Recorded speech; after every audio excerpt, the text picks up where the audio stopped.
welcome to Hero Villains. Do you think Megatron could defeat General Zod? Megatron is the leader of the Decepticons in the Transformers franchise, which includes several animated series, comic books, and films. He possesses immense strength, advanced weaponry, and the ability to transform into various forms, including vehicles and weapons. He is also a skilled tactician and fighter. Megatron often uses powerful energy weapons and has access to advanced Cybertronian technology. General Zod is a Kryptonian military leader in the Superman comics, movies, and television shows. Zod possesses superhuman strength, speed, flight, heat vision, and many other abilities thanks to Earth's yellow sun. He is a formidable hand-to-hand combatant and has military training. Zod's powers are tied to a yellow sun, so his abilities are greatly reduced under a red sun. Before we dive into the analysis, please click the subscribe button. Please remember to turn on notifications and click the bell icon. Thank you very much. General Zod possesses incredible strength. When he overcomes all limits of feeling, he can remove his protective armor and confront Superman directly in a rage, fighting to the end until only one person remains. Zod is notable for his ability to leave his mark through a series of feats, demonstrating superior fighting ability and a spirit of steel. In particular, his incredible durability helps him maintain his form in prolonged battles, making it difficult for opponents to defeat him.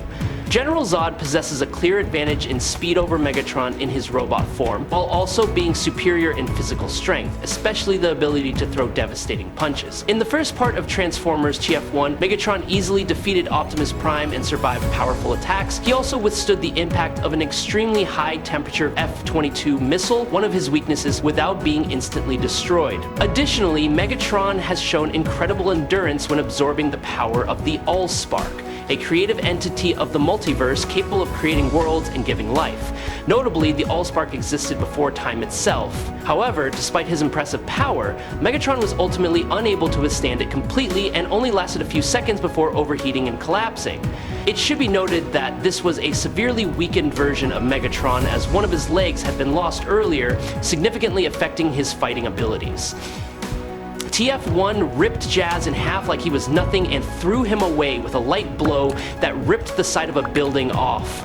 TF1 Jazz has also shown remarkable survival skills when flying from Cybertron to Earth without a capsule, as seen in the Autobots' arrival on Earth, despite the distance between Cybertron and Earth being extremely far, being several solar systems apart. Megatron continued to demonstrate his destructive power, easily tearing apart a building with just a light swing of his hammer. He then engaged in a powerful battle with Optimus Prime, performing aerial combat moves similar to the battle between Superman and Zod in Man of Steel.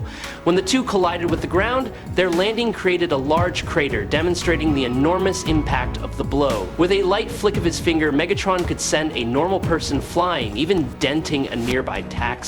If Zod were to confront Megatron, he would surely feel his overwhelming power, especially his devastating attacks that could change the course of a battle in the blink of an eye.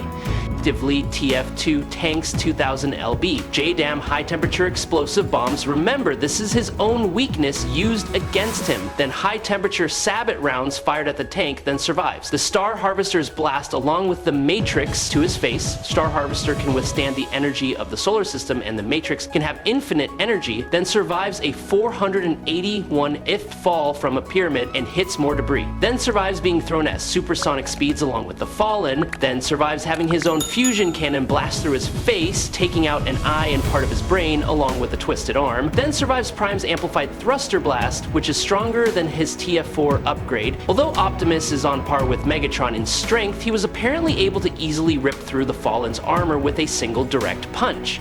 The Fallen not only possesses immense strength, but also extraordinary durability. He can easily withstand attacks from the super amped Prime's cannon, a weapon of immense destructive power. Notably, this cannon is powerful enough to destroy the Matrix of Leadership and the Star Harvester, two entities with powers far beyond conventional technology. To put the level of destruction into perspective, a single bullet from the cannon was enough to penetrate the Star Harvester's solid armor, then create an explosion powerful enough to destroy the Matrix of Leadership, a nearly indestructible object.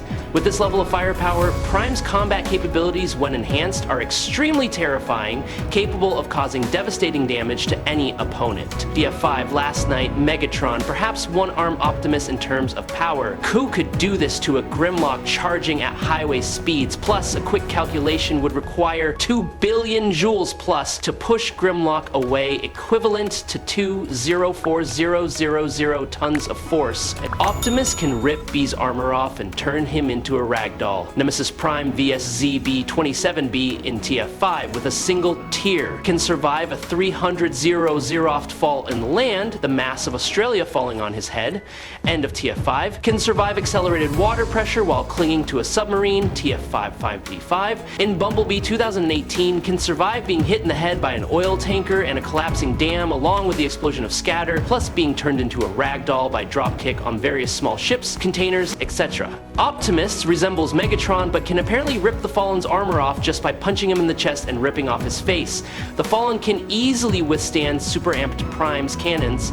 This cannon destroyed the Matrix and Star Harvester, which you can see above for their power. One bullet destroyed and penetrated the Harvester's armor and sent an explosion that destroyed a nearly indestructible Matrix. Imagine the firepower. Megatron in last night was smashed through the armor of the ignition chamber that could withstand the fundamental forces, energy beams, of Unicron, an entity that makes up half of the multiverse. Megatron was sent flying miles out of the ignition chamber, leaving a huge hole in it, and that was a right hook to the face. Oh my god, gentlemen. A complete depression by Optimus defeating Megatron. Drillerbot from TF3, yes, you remember him, was a 1,080-foot long robot said to be taller than the Metroplex in the Marvel Comics. Wow Driller was bigger than 3 football fields. Prime was able to tear apart a 1,080-foot long robot like it was a piece of paper. Hound took on Megatron but was only destroyed by a massive explosion. Remember, it looks like a small explosion on screen, but it's actually a 16 FT transformer being blown away. Megatron throws Hound. Hound weighs around 4-6 tons. Megatron gets shot with 1,000 bullets from Hound's minigun and nothing happens to him. Hound's machine gun easily tears through upgraded Transformium and destroys multiple KSI drones in the Hound scene of TF4. Megatron is armed with a deadly fusion cannon, which looks weak but packs a hell of a punch on Confrontation Direct. A single shot can stun Grimlock, the strongest dinosaur warrior weighing 800 tons. Town battle scene, you'll have to watch out for that shot. Megatron, Prime, Fallen are hard-shelled creatures that can't be easily destroyed by anything in the human arsenal. Plus their night mode is even stronger and more durable than their old form. Decepticon infantrymen can be thrown from Cybertron to Earth, far away from the solar system and back to Earth, crash into a carrier and get up normally. TF2 Soundwave calls the army into space. Megatron is superior to them in terms of durability. Plus, there is no cargo bay like the TF1 Autobots demonstrated when they landed on Earth.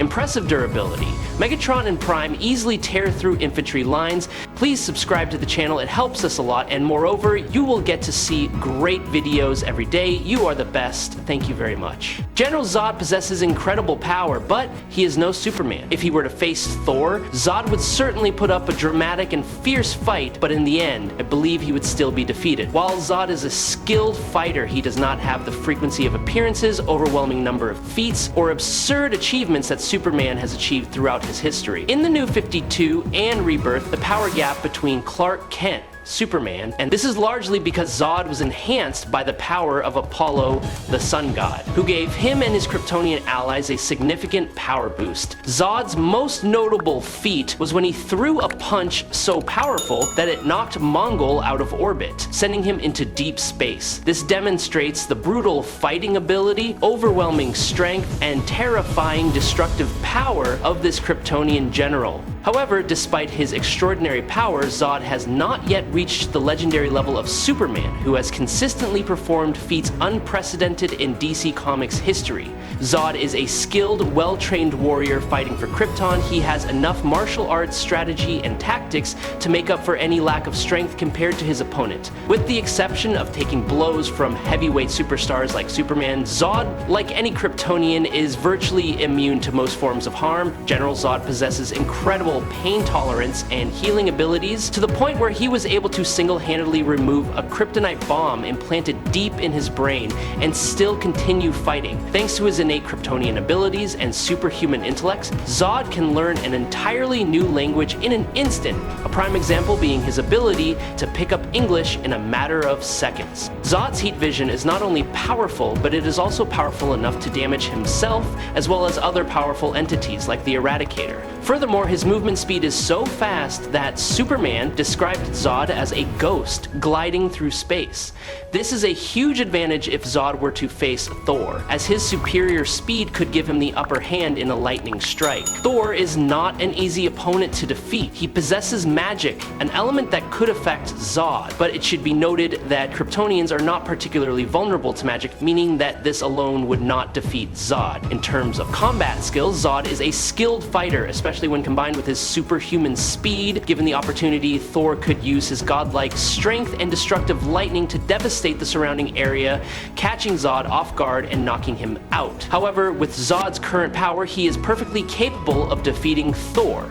General Zod is a villain. In many ways, that actually makes him easier to defeat than Superman. But if he were to turn evil, it would be out of a misguided desire to save the world. In that case, he would fight smart. However, General Zod would have a hard time facing Megatron due to one important factor. Transformium, the material that makes up the Transformers' bodies, is virtually immune to blunt force impacts, being like solid gold when compared to normal physical attacks like punches. Transformers possess extremely durable armor, capable of withstanding direct blunt force damage.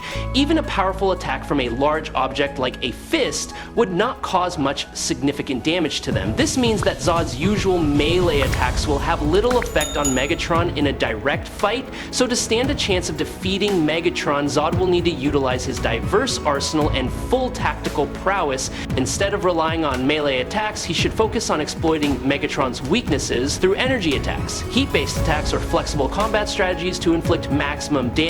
Zod's super speed and tactical thinking could give him significant advantages in battle, but defeating Megatron would still be a daunting task. General Zod has a clear advantage in flight, allowing him to attack from multiple angles and dodge Megatron's attacks. Megatron, on the other hand, has superior durability, with armor made of transformium, a material that is virtually indestructible by physical attacks. Megatron could very well find a way to create or collect kryptonite, an element that could severely damage Zod, and use it in battle. A well-aimed shot with a kryptonite-laced weapon can significantly weaken the Kryptonian general's power. However, Zod can also exploit Megatron's potential weaknesses. If he discovers that transformium can be affected by high-temperature sabotage bullets or magical attacks, he can take advantage of his diverse arsenal to deal serious damage to Megatron. With his super speed, tactical intelligence, and ability to adapt quickly, Zod can create a strategy effective enough to turn the tide. Megatron can take advantage of the kryptonite in time, Zod will be in danger, and create conditions for Megatron to win. I hope you enjoy this fight. If you have any questions, leave them in the comments. Follow me if you like. That's it for today's video. Thank you very much.